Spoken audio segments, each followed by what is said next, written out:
9월 22일 목요일입니다. 오늘 묵상할 본문은 사무엘하 3장 17절부터 26절입니다. 오늘 본문의 줄거리는 아브넬, 그러니까는 사울 집에 사울의 아들 이스보셋이 다스리는 나라였죠. 이스보셋이 사울을 이어서 왕이 되었던 거죠. 그게 군대 장관이었던 아브넬. 이 아브넬은 이스보셋을 배신을 했습니다. 그리고 다윗에게로 왔습니다. 그런데 다윗의 군대 장관이었던 요압이 있습니다. 다윗의 군대 장관 요압은 다윗을 속입니다. 자, 보세요. 아브넬 군대 장관은 자기의 왕인 이스보셋을 배신을 했고, 다윗 왕의 군대 장관은 요압은 다윗을 속였습니다. 사사시대에 사람들이 자기 소견대로 자기 옳은 대로 행했다 하는 말씀이 있습니다. 오늘 요압과 아브넬도 사사시대와 같이 자기 소견에 옳은 대로 행한 것을 그대로 답습했음을 알 수가 있습니다. 그러면 본문은 여러분들이 스스로 읽으면서 이야기를 이해하고 이야기 속에 들어가서 재미있고 흥미있는 스토리를 여러분들이 읽고 이해하고 들으시기를 바랍니다. 저는 요약 정리를 하겠습니다. 오늘 본문의 17절부터 21절입니다. 17절부터 21절에서 아브넬이 이스라엘 장로들과 베냐민 사람들에게 다윗을 왕으로 모시자고 설득을 합니다.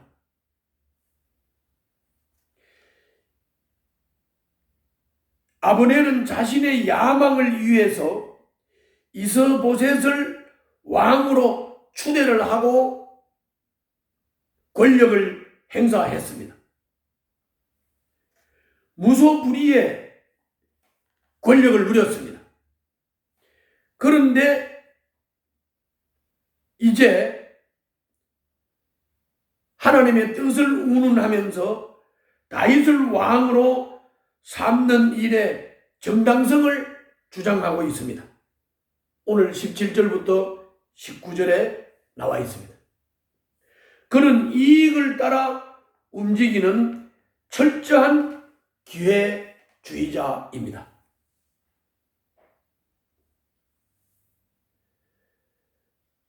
아브넬은 이렇게 자기 소견에 옳은 대로 행하는 그런 사람이었습니다. 이어서 22절부터 26절입니다.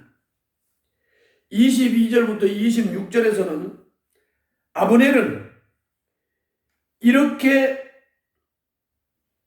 하나님의 뜻을 운운하면서 이스보셋을 배신하고 다윗 왕을 왕으로 섬겨야 한다고 하는 것을 말하면서 백성들의 뜻을 모아서 그것을 전하려고 다윗을 찾았습니다. 다윗은 그를 환영하고 잔치를 베풀어 주었습니다. 21절부터 21절에 20절부터 21절에 나와 있습니다. 한편 전쟁을 치르느라 자리를 비웠던 요압이 돌아와 이 소식을 듣고 크게 분노를 합니다.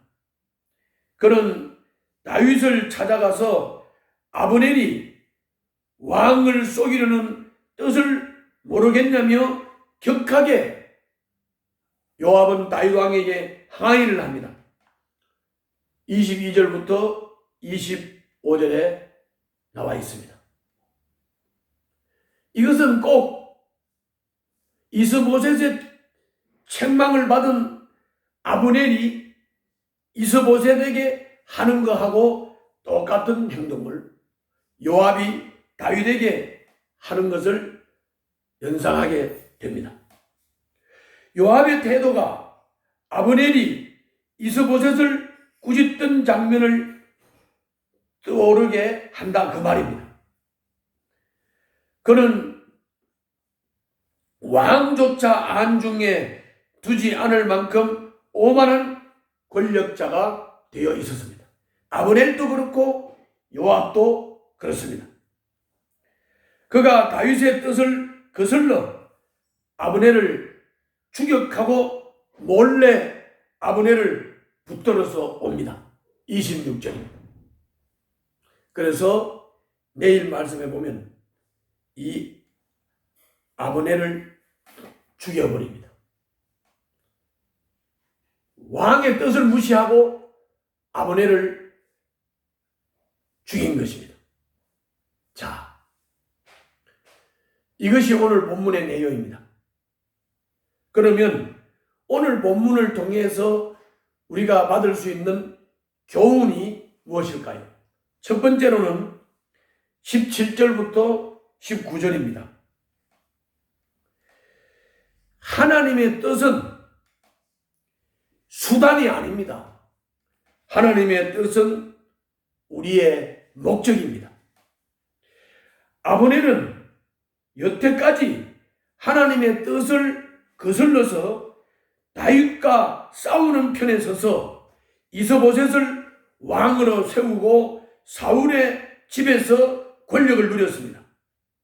그런데 자꾸 사울의 집이 권력이 힘이 균형을 잃으면서 형세가 불리해지자 하나님의 뜻을 따라 다윗을 섬기자고 아브넬은 백성들을 강변했습니다. 하나님마저 그의 야망을 위한 도구로 삼는 아브넬의 모습입니다. 이익을 위해서든지 행동의 정당성을 얻기 위해서든지 남을 비방하기 위해서든지 어떤 이유든지 하나님의 뜻을 이용해서 자기의 주장을 하면 안 됩니다. 자기 이익을 위해서, 자기 행동의 정당성을 위해서, 남을 비방하기 위해서 하나님의 뜻이라고 하면서 하나님의 뜻을 이용하는 것은 하나님을 이용하는 겁니다. 하나님의 뜻을 이용해서 자기의 목적을 이루는 것입니다. 이것은 좋은 방법이 아닙니다. 하나님의 뜻을 목적으로 하고 하나님의 뜻을 따르고 순종하고 하나님의 뜻을 이루는 것을 목적 삼는 사람은 자기 필요에 따라 하나님의 뜻을 이용하지 않습니다. 왜냐하면 하나님의 뜻은 수단이 아니기 때문에 그렇습니다. 여러분들은 하나님의 뜻을 목적 삼는 삶을 살지언정 하나님의 뜻을 자기를 위해서 이용하지 않는 그런 삶을 살아야 되겠습니다. 두 번째로는 24절부터 26절입니다. 요압도 자기 소견에 옳은 일을 하는 것을 볼 수가 있습니다. 아브넬을 향한 복수심과 정적을 제거해야 한다는 내면의 소리를 충실하게 듣고 따릅니다. 왜냐하면 아브넬이 요압의 동생을 죽였기 때문에 그거를 원수 갚아야 된다고 하는 복수심, 그 복수심을 가지고 정적을 제거해야 한다는 그 내면의 욕망의 소리, 이 소리에 충실한 자가 바로 요압이라고 하는 사람입니다. 그래서 하나님의 뜻도 다윗의 의중도 안중에 두지 않고 멋대로 요압은 행동을 했습니다. 마음이 이끄는 대로 행동하면 안 됩니다. 하나님의 뜻을 생각하고 말씀이 이끄는 대로 살아야 합니다. 여러분들은 하나님의 뜻을 생각하고 하나님의 말씀이 이끄는 대로 행하는 그런 삶을 사시기를 바랍니다. 저도 그렇게 사는 삶을 살고자 최선을 다하고 있습니다. 오늘도 승리하시기를 바랍니다. 자기의 소견에 옳은 대로 행하지 말고 하나님의 뜻을 따라 나를 조정하고 따르고 순종하는 삶이 되시기를 바랍니다. 기도하겠습니다. 나에게 좋은 일이 아니라 주님이 기뻐하실 일을 행하는 삶이 되게 하여 주시옵소서. 예수님 이름으로 기도하옵나이다. 아멘.